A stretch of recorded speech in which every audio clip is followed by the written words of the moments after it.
بسم اللہ الرحمن الرحیم۔ یزید جس نے نواسے رسول کو قتل کروایا۔ یزید کے بارے میں کہا جاتا ہے کہ وہ بری عادتوں والا، شرابی، بدکار، ظالم، بے ادب اور گستاخ تھا۔ یزید کی موت کیسے ہوئی، یہ جاننے کے لیے اس سبق آموز واقعہ کو پورا ضرور سنیں اور پسند آنے پہ انمول باتیں چینل کو ضرور سبسکرائب کر دیں۔ شکریہ۔ یزید نے کربلا کے میدان کے اندر نواسے رسول کو قتل کروا دیا۔ وہ یہ سوچتا تھا اس ظلم سے عرب کے سارے لوگ میری بیعت کریں گے، میرے سامنے جھک جائیں گے، کوئی بھی حسین کی موت کے بعد میرے خلاف سر نہیں اٹھائے گا۔ لیکن جب رسول اللہ کی بیٹیاں قید ہو کر کوفہ شام کے بازاروں سے گزری تو ان کے فتنے سنتے سنتے لوگوں کے مردہ ضمیر بھی جاگنے لگے۔ اس طرح یزید کے خلاف بغاوت پیدا ہو گئی۔ سب کے دل میں خیال آنے لگا کہ اسلام اللہ کا دین ہے اور محمد صلی اللہ علیہ وآلہ وسلم اللہ کے رسول ہیں اور یہ خاندان اللہ کا محبوب ترین خاندان ہے۔ یزید نے اس خاندان پر ظلم کیا اور اس کو بادشاہ کہنا سب سے بڑا گناہ ہوگا۔ پھر یوں مدینے والوں نے یزید کی بیعت کرنے سے انکار کر دیا۔ اس طرح یزید نے مدینہ پر حملہ کر دیا۔ تاریخ میں لکھا کہ 3 دن تک یزیدی فوج مسجد نبوی میں اپنے گھوڑوں کو باندھ کر مسجد نبوی کی بے حرمتی کرتے رہے۔ مدینہ کے ساتھ ساتھ مکہ سے بھی یزید کے خلاف بغاوت بڑھنے لگی۔ یوں یزید نے خانہ کعبہ پر حملہ کر دیا اور آگ لگا دی، جس سے غلاف کعبہ پوری طرح جل گیا۔ ہر کوئی یزید پر لعنت کرتا رہا اور یزید کسی کو بھی اپنے خلاف دیکھتا تو اسے قتل کروا دیتا۔ اللہ جل شانہ بہت انصاف کرنے والا ہے۔ تو بس واقعہ کربلا کے کچھ ہی دنوں کے بعد یزید کو اللہ کی زبردست گرفت ہوئی۔ یزید ایک ہلاکت خیز اور موذی مرض میں مبتلا ہوا۔ پیٹ کے درد اور آنتوں کے زخموں کی تکلیف سے ایسے تڑپتا جیسے مچھلی بغیر پانی کے تڑپتی ہے۔ اس کی آنتیں جلنے لگی تھیں۔ حکیم بھی پریشان تھے کہ یہ کیسی بدترین بیماری ہے کہ تمہارا پیٹ اندر سے ختم ہو رہا ہے۔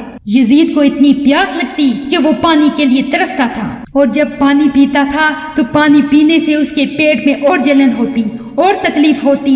یزید کے محل کے لوگ اس کی اس حالت کو دیکھ کر کہتے تھے کہ یہ عذاب ہے جو حسین ابن علی کو پیاسا رکھنے کی بدولت ہے۔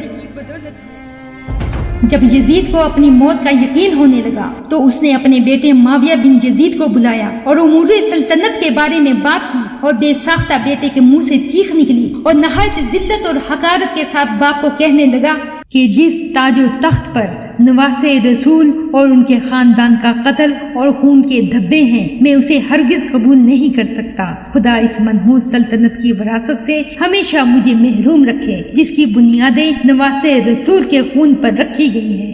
یزید اپنے بیٹے کے منہ سے یہ الفاظ سن کر تڑپنے لگا اور رنج و الم سے بستر پر پاؤں رکھنے لگا۔ موت سے کچھ دن پہلے یزید کی آنتیں گل سڑ گئیں اور اس میں کیڑے پڑ گئے۔ اس لعنتی یزید سے اتنی گندی بدبو آتی کہ کوئی بھی اس کے پاس نہیں جاتا، اور ہر وقت تکلیف سے چیختا رہتا۔ پانی کا قطرہ پینے کے بعد اور چیختا تھا۔ یزید پر عجیب قہر الہی کی مار تھی کہ پانی کے بغیر بھی تڑپتا تھا اور پانی پی کر بھی چیخنے لگتا تھا۔ یزید کی اس حالت کے پیش نظر عرب کے بدترین نشے کو یزید کے سامنے پیش کیا جاتا تاکہ یزید نشے میں رہے اور اس کو یہ درد محسوس نہ ہو اور پیاس کے لیے نہ تڑپے۔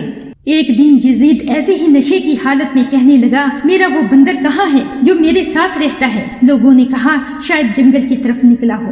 یزید نشے کی حالت میں اپنے سپاہیوں کے ساتھ گھوڑے پر بیٹھ کر جیسے ہی باہر گیا تو گھوڑے نے نواسے رسول کے قاتل کو اپنی پیٹھ سے گرا دیا اور یزید کا پاؤں گھوڑے کی رکاب میں پھنس گیا۔ گھوڑا نہ رکا، وہ گھوڑا دوڑتا رہا اور یزید کا سر گھوڑے سے گرتے گرتے ایک پتھر سے ٹکرا گیا۔ گھوڑا بھاگتا رہا یہاں تک کہ یزید کا پورا جسم پامال ہو گیا۔ ڈھونڈتے ہوئے اس کے سپاہی وہاں پہنچے۔ اس لاش میں ہولناک بدبو تھی کہ قریب جانا مشکل تھا۔ شام میں اس کی تدفین کی گئی۔ کہا جاتا ہے کہ یزید کی قبر شام میں کسی گندگی کے ڈھیر کے نیچے دبی ہوئی ہے اور لوگ اس کی قبر کو دیکھ کر لعنت کرتے ہیں۔ آخر کار اللہ نے یزید کو رہتی دنیا تک نشان عبرت بنا دیا، اور جو کوئی بھی اس زمین پہ ظلم کرے گا اللہ جل شانہ اس کا نام ہستی سے مٹا دے گا اور آنے والی نسلوں کے لیے عبرت کا نشان بنا دے گا۔